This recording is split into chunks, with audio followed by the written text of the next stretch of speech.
All right, guys, welcome back to another episode of the Real Talk Podcast. I'm here with Jose Perez and Gustavo Garcia from Performance Realtors. What's going on, guys? How's it going? What's up, man? What's going on?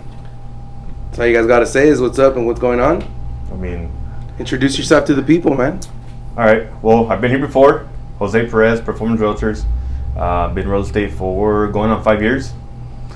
And I'm Gustavo Garcia with Performance Realtors. This is my first time here. And I'm kind of a little bummed about the fact that I have to share the stage with. You've been invited before. I don't know. Well, it should be an honor for you. Oh, got it. Yeah, but I've been in real estate for So just a little background. I've told him 6 times, and he's had to bring his buddy with him to be able to grow the nuts to come on. I don't know. I never got the invite, never got the text, and I mean I never got the check either. Right? You get paid for this, right? You're getting paid? Oh, I thought we get paid for being on here. This is my second free one. All right, guys. So what we'll dive into today is again, what we're going to talk about is there's been a lot of for years, right? There's been people saying that they're expecting a market crash and something's about to go down, and for the last since probably 2012, there's been no major changes other than appreciation in the price of homes. And I think right now we can all agree that in the last couple months there's been some major changes in what's in the market and how much competition's out there and stuff like that. Can you guys elaborate a little bit on what you're starting to see and what the real changes are compared to when you started? And this isn't only going to be targeted towards the buyers and sellers, but also like agents out there that are fairly new. I know a lot of people that are started this year, and I've had conversations with them where they're starting to feel delusional, right? They're starting to feel like, man, this is not what I signed up for. So I mean, now let's just talk about something like that. Like, what are the major changes and how to overcome what's going on? Targeted again towards buyers, sellers, but also people that are in the industry that are maybe struggling right now because it's not always fun and games, right? Yeah, no, and like I mentioned earlier, I've been in real estate going on 5 years. So I haven't seen a huge amount of different markets like other people. I know some were around for like the 07, 08 when they were super high and they just kind of dropped, right? But when I started, it was a different market. It was more of a, I would call it a buyer's market. I'd have a buyer, they'd meet with the lender, they get pre-approved, and maybe in about 2 weeks we'd submit an offer and it'd get accepted. We would be able to negotiate the price to where we either drop the price or the seller would pay their closing costs. So you had people being pre-approved, let's say for example June 1st, and by June 15th they were in escrow? Oh, June 1st they get pre-approved, and 4th of July they're celebrating at their house. Shit. And closing costs, right? But I mean, we've seen that. So elaborate a little bit on that. Closing cost. I mean, everyone knows most people know what it is. Yeah. For the last 2 years, we've been telling people, I mean, it's impossible to buy a house with no money out of pocket. Yeah. You were seeing people buy homes at the time with $0 out of pocket, right? I had clients where we would submit an offer, we would drop the price, we would ask for closing cost help up to 3%, and from their initial deposit, once we closed, they would get a check back. That's crazy. But it just, like I said, I've seen it change. It started going more into more of a neutral market, and then when the whole COVID thing happened, the inventory just dropped. Inventory dropped, and it was just more competitive, less homes on the market, and then the buyer just had to start paying their own closing costs. So scarcity of inventory is what really drove the market to become a seller's market? Yeah, because not just it wasn't all the Biden dollars, the Biden bucks. Not just that, it really was all the stimulus.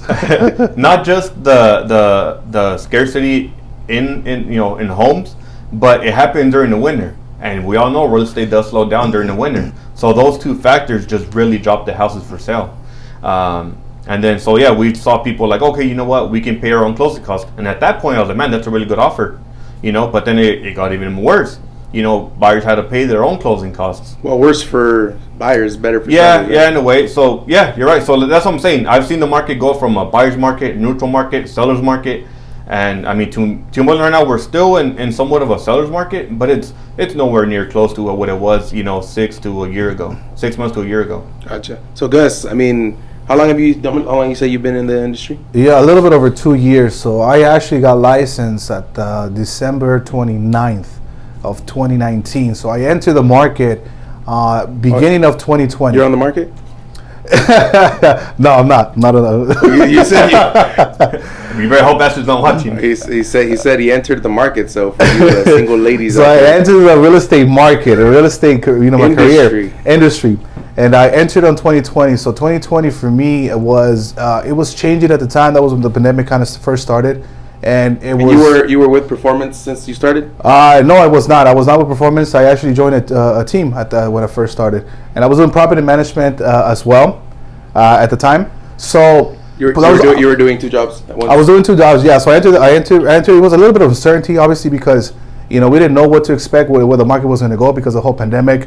The market was going crazy. Everybody started buying. So I entered the market in a very, very, special circumstances. So once that year happened, I went part time. Then I decided to go full time, which last year was my first year being a full time realtor.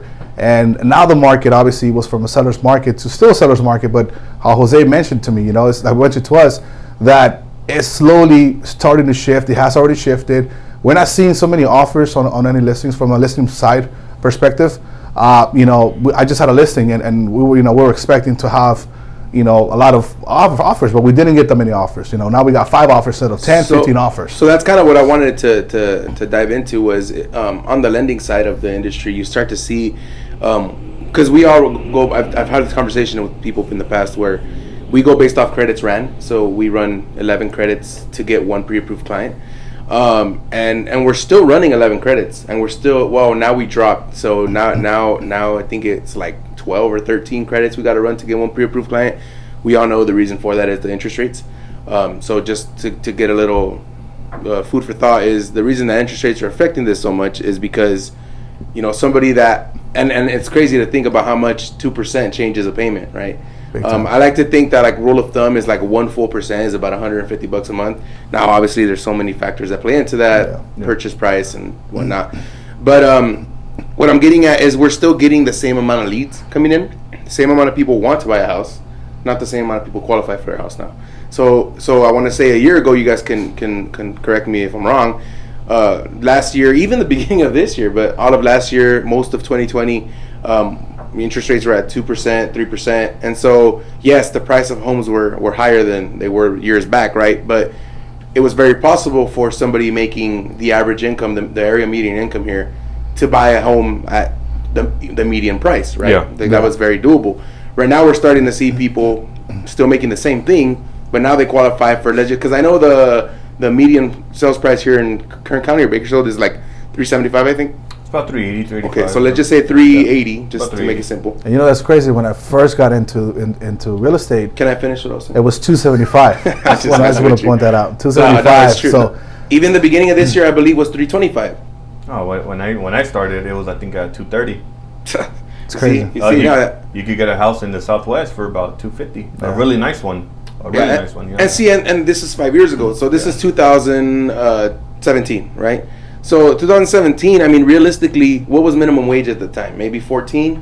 Now we're at 15, 16, right? Well, the average person is making. So the salaries haven't gone up that much, and the price of homes have freaking nearly doubled. You can say, right? Yeah. So what I was getting at was that's the reason that we're starting to see the shift, right? I want, at least in my perspective, is what I think the reason that we're starting to see that is because the seller that was getting 15, 20 offers, all of them above asking, all of them guaranteed money, they were sitting on a pedestal saying, I get to choose, I get to declare what I want to do, right? Yeah. And now we're starting to see more of like, well, I'm only receiving 5 offers, and now some of them are coming in just the sales price, and the ones that do come up above sales price are just, so you can blame that on a few things, right?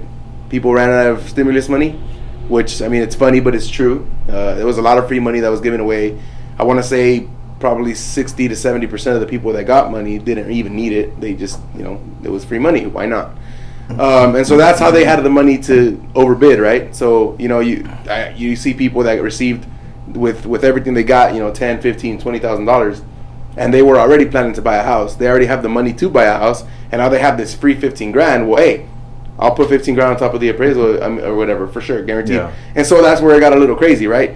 The real side about this is kind of from what we've been hearing on the lending side of it is the Fed pretty much just punched everybody in the face. just came out, raised the interest rates, and within 3 months doubled the Yeah. interest rate, pretty much, and kind of gave everybody a reality check. So, in your guys' perspective, in your experience, and what you guys hear from your guys' side of the industry, do you think this is going to lead to anything else? Do you think we're kind of like, we already saw the big shift, and that's kind of where we're going to neutralize for a little bit, or do you think that it's still a happening change? I think that the change is still going on right now. So we still do, the shift has already begun. Obviously, we've seen a lot of different changes. Even the other day, where we're looking at the we have like a little chart. We get to see how many listings hit the market, go live, and price reductions and price cancellations and all that stuff. So we're looking at 41. I mean, it was a 41. Price reductions. 41 new active new listings in the last 24 hours, and then 41 price reductions in 24 hours. So, you know, that 41 in 24 hours? exactly, yeah, it was 41 new listings, 41 new price It reductions. took me a little bit to So- comprehend what you said. Yeah, but yeah. so yeah, it is shifting. We've seen it. You know, for example, the listing that we just put up, we only received. I mean, I'm saying only because we're used to like 10 offers, right? But we only received 5 offers. Don't get me wrong, they were all above asking, and 2 of them were guaranteed money above appraisal. But it's not as crazy as it was before, right? I think the biggest thing that we got to take into consideration is we are seeing all these price reductions, but it just really depends on the price point. Anything above 400, 420 is sitting on the market a little bit longer. You see the price reductions. Anything, above 320, below 400 in that price point, they're still getting multiple offers and, above appraisal. So, for example, like the one I'm talking about, we had it listed at 350. That's for a really newer home in Bakersfield and Southwood for 350. That's a really good deal. That's why we had more attention on it. So yeah, there was a lot of the price reductions are it's on like- houses that are it's- about 450 and less. And it's or also more. strategic, right? Like, you post Yeah. a home for sale for 350, 355. Yeah. It's going to be more admirable than something posted at 375, although someone might buy that 355 for 375. Yeah, right? yeah. It can be too. It's just strategic as well. With that being said, kind of transitioning back to the question that I asked earlier was, do you think this is leading to anything different? I mean, and I hate to bring up market crashes, right? Because none of us have a crystal ball that we can really say it is. It's not. Well, I hear Patrick Bet-David say he knows 100% that it is. If he's the guru, Grant Cardone says it's not, right? So it's kind of hard to know who to listen to because they don't even know what they're like. For one, they're following likes, obviously. They are intelligent people, but what I'm getting at is none of us know for sure. So.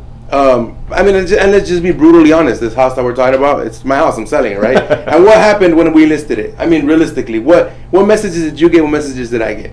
Why are you selling? Is something going to happen? Oh, something's about to go down. Why? Because I've been pitching and I've been saying that the market probably should not crash, right? And I still stand that ground. I don't think we're going to see a market crash. We're going to see a correction. We're already seeing it. Are we in a recession? Are we not? Probably. Who knows? I mean, I guess Yeah, we don't know. A recession doesn't necessarily mean it's going to crash. That's what I was getting at. That a recession doesn't mean a market crash, right? And I think if I remember that chart correctly, like out 4 of of the the last last 5 or 6, 4 of the last 6 were not market crashes, right? No. 4 of the last They 6 actually went up. recessions, home values increased, right? So that's what I'm getting at. That yes, I'll still stand my ground, right? But if the market crashes tomorrow, not like it happens in a day, but you get what I'm saying. Like the market crashes tomorrow. It's not like you can laugh in my face and say, I told you so, because I mean, I don't know, it can, right? But chances are that, and then another message that I want to relay, and I'm sure you guys saw this chart as well, where when in 2021, the market, or was it 2020, that the appreciation, I kind of lost my train of thought there. So the appreciation went up by like 19.9%. So it was like 20% in 2020 or 2021. I don't know. Late 2020, early 2021. Okay, so within 12 months, in the middle of 2020, 2021, we had an appreciation of almost 20%. In the market crash of 2008, 2007, whatever year that actually was, I wasn't in the business, so I don't know. Yeah. But around that time is when we had the biggest market crash, right? I think in ever, the housing market crash. Yeah. I don't know, maybe other than the Great Recession, but Depression. depression. Sorry, but anyway, what I was getting at was that at that time we dropped by 20%. So we just increased by 20%. So even if we had a market crash that big, that significant, we're just right back at where we were at the beginning of 2020. But people were expecting like I want to wait for the market crash because I'll be able to buy a $500,000 house for Yeah. $100,000. So that's not going to happen. I mean, who knows? Again, who knows? But I think the chances of that are very slim. I feel very confident it's not going to crash. I think what is going to happen is what's already happening right now. It's going to be easier for the buyer to negotiate the terms, the price, maybe get some closing cost help, and I think that's what's just going to happen. And get rid of the guarantees. I feel like we're going to Yeah. start to see the guaranteed over appraisal Well, offers. I think that's already going away. I think give it 2 months and that's going to be pretty much gone. Yeah. I think we'll still see above asking, but just if it appraised. Now another thing we have to keep in mind too. I know you have to hold that thought because I want you to say whatever you have to say. But another thing we have to keep in mind too is that appraisers did an excellent job of keeping homes valued at what they're worth. Because everyone was even if your offer was $50,000 over appraisal, they didn't care. Yeah. It was like, dude, the houses, and we argued with appraisers, right? Like, dude, this house sold for this much, and this guy's offering, like you said right now. My opinion is that the market gets to decide what a home is worth, right? Mm-hmm. But appraisers were like, no, we do, right? Not so much, but you know Yeah. what I'm trying to tell you. So in a sense, right now, that's a good thing. Like it played in a very good way because right now it would be crazy to say like if they would have gone up that much, where would we be if home values were that high? So right now everything's starting to. I think it's not a bad thing, especially for you, for us newer Yeah. agents, because I mean even you can still be considered a newer agent. Yeah. For us newer agents in the industry, like hold on tight and don't let go. Like it's gonna be okay. Just ride the wave. It's gonna be all right because nothing. I said this the other day in one of my reels. When you're doing bad, when you're starting to see like, damn, I was used to be opening 3-4 escrows a month. Right now, I got 2 open, and I don't even have nothing coming in. And you're starting to see that happen. You guys can't let me lie. And just hold on, like It's because back, 6 months ago, a year ago, even myself, I kind of got comfortable where people would call me every single day, right? We want to buy a house, we want to buy a house, we want to sell a house, we want to sell a house. Now we're moving into that skilled market, like you said. It's when we got to start reaching out and offering our services and seeing how we can best help them. And what we saw a lot too is people blowing up our phones, and eventually you were just not answering, right? You were like, I'm busy enough. And now- go ahead. Every time I talk, I get interrupted. I just want to say it out there. Every single It's because time. I don't feel like I'm too interested in what you have to say. That's why he had That's invited why he had to bring you, huh? No, I forgot what I was going to say. see, that's what why I mean? interrupt you because And then I think It one- wasn't that important. I think maybe during the pandemic, when it was very hot as a seller's market, the number one objection that I would get from buyers is like, why do I got to pay above appraisal? And the best example or the best thing I can tell them is, look, a house is worth as much as the buyer's willing to pay for it. So yeah, the appraiser said, no, it's only worth this much. The buyer's saying, nope, it's worth more to me. So they would pay above appraisal. Yep, and then that's obviously how we started to get the bigger, like going up, right? Because now that's home sold for that price, so now it's used as a comparable and whatever, long story. But it was very important though because now people not that they don't have it, but they're not willing to do it anymore, right? Like I'll pay $100 over the appraisal or 500 or 1,000 or whatever, and now sellers are like, well, shit, that's my best offer, so let's do it, Yeah, that's what I'm saying. I think that's what we're leading into, right? We're going to be able to negotiate not only maybe like the terms, maybe even closing costs. Who knows? Like you said, maybe in a couple, like 2-3 months, you're still probably still have to go over above asking price, but we might get you some closing costs. What I want you guys to start negotiating from now on is buying down the buyer's interest rate, right? So the buyer has to request for the seller to buy down his interest rate, or just closing costs up, and they can use it for whatever they want. I'm messing around. No, but yeah, it's very important to understand that. I mean, again, we sound very repetitive, and we would sound stupid, frankly stupid, if it were to happen in a week, right? 2 weeks, we would start to see this crazy shit happen, and we obviously don't want that to happen, right? But if it does, I mean, realistically, again, not even as a buyer and seller, just hold on. Like, it's gonna come back, right? It doesn't stay down. The real estate market, if you look at 20, 30, 40, 50 years back, it's still increasing. Yes, it takes little dips, but in the long run, it's always increasing, no matter what. In a steady market, houses still increase in value in about anywhere from 3 to 4%. So I think that's what it's gonna So to do quick math, 3% of, we said the price is what? About 380. 380,000 plus 3%. So it's 11,000 in a year, 11,500 in a year that you didn't have, right? Yeah. So that's one of the biggest things too, is that what's kind of what I wanted to lead into, which interest rates, they affect you guys, but you guys don't really deal with them on a day-to-day basis. But that's one thing that I wanted to lead into, was that stop being afraid of the interest rates, right? Like everyone's getting scared. Like now we're at 5.5%, we're at 6%. Shit, we're starting to see 7%. And I honestly think by the end of this year we'll probably see 8%. We're not excited for that. That's not a good thing in regards to payment. But the good thing about interest is that you can always refinance it. I had a really good conversation with one of our buyers that we have pre-approved right now. Is he wants to buy an investment, and I told him the price, I told him the rate, and I mean he's actually very understanding. He's like, you know what, the numbers make sense. My payment's gonna be this much. I'm gonna be able to rent it out for this much. I have income coming in monthly, and if for some reason, eventually when they do drop, he said I'll just refinance, and there it is. It's because look, the difference between today and 2008 was, I think 80% of mortgages back then were adjustable rate mortgages, right? Yeah. So your rate wasn't the same. So if 3 years later was when you had your increase, and I won't use the actual terms because people are confused, right? But if 3 years later was your increase, or 2 years, or 6 years, whatever, and the interest rate was higher, then you got that higher rate. If it was lower, then you probably stayed where It you was were almost at. never lower. Exactly. But what I'm getting at is if it was lower, then you just stayed where you were at. It wasn't going to go down, right? So today you're fixed, right? Fixed rate. So you get today a 5.5. 3 years from now, and this is more for people that need a house. Like you have to buy a house. I mean, let's be honest. Living with your in-laws isn't fun, right? Renting. You know how much you're paying. If you know how much interest you're paying if you're renting. 100%. 100% interest, right? You want to talk, or You wanted to, but you cut him off again. oh, you haven't said Cut a me word. off again. No, you I want to hear from you, dude. he keeps cutting me off. It's 'cause I heard you go. You dealt with a lot of property management. Where's your input? Well, dealt with it for a lot of years, and every year was a 5% increase every single year on rents, anywhere from a 5 to a 10% increase every single year, and it's still going on right now. So for the past 9 years, we have had that increase. So I don't see the market crashing anytime soon, because the rents are still strong. There's still people looking. The problem that we have right now, it's the low inventory. The scarcity of homes that are being available. I mean, we see new construction.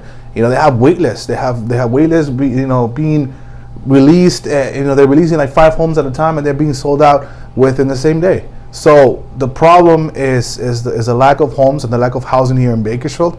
And like I said, the rents are pretty strong. Could keep rising every single year. So I don't see it happening anytime soon. Yeah. So I mean, you just said it. 5% per year increase on rent. On rents. Right. Okay. So technically, you're going negative on your net worth when you're renting, right? Because now you're paying 5% more. Yeah. Versus I purchased a home today. It could cost you, like let's say when the market does start to shift, and let's say we start to see closing costs help and stuff, you can essentially buy a home with nothing out of pocket, right? But let's just talk about today. Today, you're starting to see the guarantee kind of go away. You have a lot better chance to get an offer accepted today than 3 months ago, right? Yeah. So especially if you're only offering asking. So if you're offering asking, you get that offer accepted. You buy the house for $375,000. Okay. A couple years from now, we said it's gonna be worth. Well, let's say it's 380. Next year is gonna be worth 391.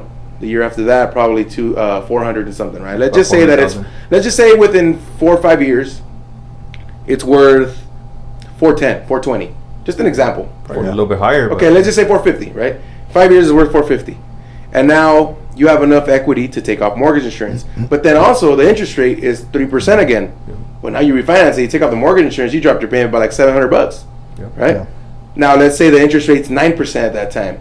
Well, aren't you freaking happy? You're still at 5.5. Yep. You know what I mean? And now you can still refi. Well, you wouldn't refi because of what I'm getting at is that like you're in a position right now where you kind of know homes are not going to go down, rates are probably not going to go down, and I need to buy a house.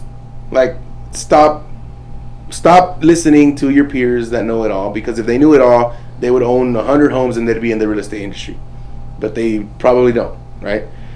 So I think one of the biggest things that people need to stop doing is being afraid of the interest rates, because 2 years ago, when we were at 2.9, I heard people getting 1.9s, which was ridiculous. I remember sending a freaking group thread text to like all my contacts saying, hey guys, rates are unbelievable. We'll probably never in history see this again. I would give them their quote, dropping their payment by like $400 or $500, and I was still dropping their term by 10 years because interests were like 2%. And they're like, I don't know, because the market's probably going to crash. Yeah. How does that affect you? Like, you still owe this house, right? And now today, they're probably thinking, like, and for those people that are watching that did refi their house with me, I bet you they're happy as hell. I bet you they've never been happier. I am. Yeah, exactly. You see what I'm saying? like even and even at the time for buyers, hey guys, right now is a perfect time to buy because rates are low. One of our clients that we had together that locked in a 2.75 interest rate with a cow half 2.75% with a cow, no 2.25. We're gonna go meet him today. Oh. So 2.25%. That's what he got. 2.25% with down payment assistance. You know what that rate is today? I actually had pulled it up. I think it was like 7.125. I got it right here. Cow rates. Look at this. That's conventional. 7.625%. Damn. That same program he got is 5.125. That's 3% higher. That's like $800. No, not only that, but you know, luckily he was very understanding. He took a lot of my suggestions and he did listen to me, and he had to guarantee quite a bit of money above appraisal. Obviously, he wasn't, you know, too fond of it, but I just talked to him the other day, maybe like 3-4 months ago. The same exact house that he bought for, I believe, $315, just sold for about $375. Wow. So. Yeah. So I mean, again, you're not gonna hear these beautiful stories all the time. It's not always gonna, like, you know, there's probably people that went through that 2008 market and are like, no, real estate's the worst thing in the world. Like, I'll never do it again, right? Yeah. There's a lot of people that think like that. There's a lot of people that are like, dude, even if it goes down, I don't care. Like, it's gonna go back up. And there's a reason why people have always said real estate is the most secure investment that you can make. Last 9 years, it's been the number one to invest. There it is. So, anything else you guys want to talk to our peeps about? Anything you guys want to say? Gus, you said like 2 sentences the whole time. So I don't know if you want to throw something out there. Anything that you guys think is important? You're on the market, or you start the market, right? What I would just close it off with is, you know, we're still in somewhat of a seller's market. Yeah, it was better to buy back then because of the rate, but if you ask me now, it's still a good time to buy because you're not gonna have to guarantee money above appraisal crazy. You're not gonna have to go so crazy over asking price. So it's easier to get your offer accepted. You're not gonna have to go submit 15 offers. Much less competition. Prices are fairly similar. And I just feel, and to interrupt you, and I just feel like, you know, if you there's still buyers out there, there's still sellers out there, and if you're looking to buy a house, you better just buy a house now rather than throw your money away with rents. And, you know, if the numbers make sense, like you mentioned earlier, you know, it's a fixed rate, so it's not the same thing that happened, you know, when the market crashed back in the day. So it's a fixed rate right now. You're not gonna throw away your money when it comes to rents and all that stuff. So you're already ahead of the game. The value of the house should go up, and have been going up. So you're still gonna be in pretty good standing. And I feel like it's always a good time to buy if you can buy a house. I did a post about this a couple weeks back, maybe a month ago, where I did the math on camera, and I said, you buy a house today for the median price of yeah, right. And then I said 5 years from now with its appreciation, it would go up to X amount of dollars, and it was crazy when you see it that way, because within 5 years you were gonna have $100,000 of equity, right? So somebody who's renting right now, do you realize it? And I want you to really open your eyes. Do you realize that with $6,000 to $7,000 you can buy a house today? You buy a house today with $6,000 to $7,000, maybe even less, right? Yeah. And within 5 years, you will 10x that, 20x that. You will have probably $100,000, if not more, in your equity. At that point, you can say, screw it, I'm selling it, I'm cashing out my money. Now you have $100,000 in your bank account. If not, you say, okay, cool, I'm gonna refi it because rates are a little bit less, and I can take off mortgage insurance and X, Y, and Z, I'm gonna do it. Or, hey, I'm really comfortable where I'm at, paying pretty much the same thing, because let's be honest, rents are cheap. Oh, they're not. 3-bedroom, Gus, 3-bedroom, 2 bath. What are you looking at renting? Southwest over $2,000. Okay, Yeah, so easy. 2,000. So 3 bedroom, 2 bath. Price of a home probably about 365. About 360, 365, 375, depending on where. Yeah. A payment on that is about 2,400. Let's just So yeah, say. 26, 27. So don't you yeah. prefer to pay 400? But I mean, obviously, there's those that probably can't afford it, and to those, that you're in a different situation. But I mean, those who just won't, they just won't. And that's what I'm saying. If you can buy, you should buy. If you're in the position that you can buy, you're better off buying a house than keep on renting if you have that possibility to buy a house. For many reasons, net worth. It's just so much comfortable to live in your own home. Yeah. I've rented before, and it's not fun. Yeah. Something happens, you don't want to fix it. And touching back on the property management, we make them sign all these different house rules. I can remember. I think it's like 39 house rules in the contracts that we were signing at the time. 39 house rules. And it's how many of them actually follow them though? Well, I mean, Yeah, but Yeah. they lose the I'm deposit. messing around. exactly, yeah. So there's a lot of different house rules. You have 39 different house rules that tell you how to live your life. They tell you how to live your life in that apartment. You buy a house, ain't nobody gonna tell you how to live. You know As what I long mean? as you don't have an HOA. Exactly. And actually, right now, just had a light go off. Finally. So think about it. Again, Gus, you did property management for a lot of years. Yeah. Your best apartment. How many bedrooms is it? What do you mean the best? Like the biggest one, the most expensive. 4 bedroom, 2 bath. Okay, what's the rent on that right now? You think? Right now, what would you say? I'm not sure, but I believe. Well, it says one of them is in Lamont. I believe it was like a 1,500-1,600 right That's now. in Lamont though. In Lamont, yes. That's not the average, I don't think. Yeah. Let's just say what do you think the average is for a 4 bedroom, 2 bath apartment? Apartment. Maybe like 1,800. Give or take, yeah. Yeah. Okay, so let's say 1,800. 1,800. So 1,800, and you can't just move in, right? You give a deposit and first month's rent, Yeah. right? So 1,800, that's 3,600, right? Am I doing my math right? Yeah. Okay, 3,600 plus you got to furnish it and stuff, right? So you're still talking about $5,000, right? You're still talking about $5,000 to move into an apartment.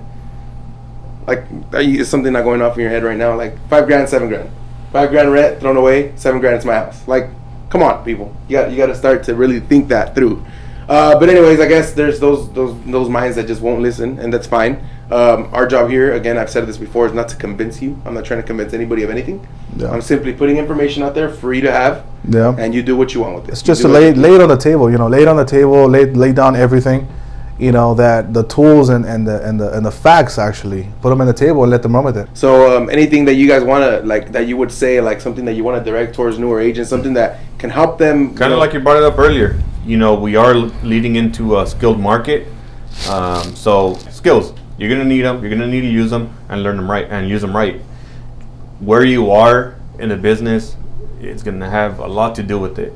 Your You guys do a lot of coaching, your trainings out there and mentality, stuff, right? training, all that. Discipline. And and added value too. Added value. Yeah, exactly. Me personally, I've never been at any other brokerage, but I mean, I really love what I get at where I'm at. The training that we get, the coaching, the one-on-one. I think that's what's keeping me going.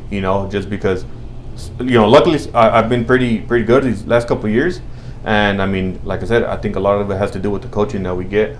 Yeah. That's what's And just seeing it in the office, where we're at, everybody's on top. Everybody's on top of everything. So it kind of keeps everybody, pushing for more.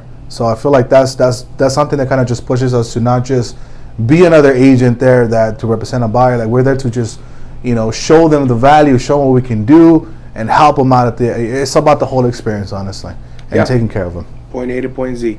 All right, cool. So it was great to have you guys here. If you guys ever want to reach out to them, Jose Perez and Gustavo Garcia with Performance Realtors. Until next time, guys.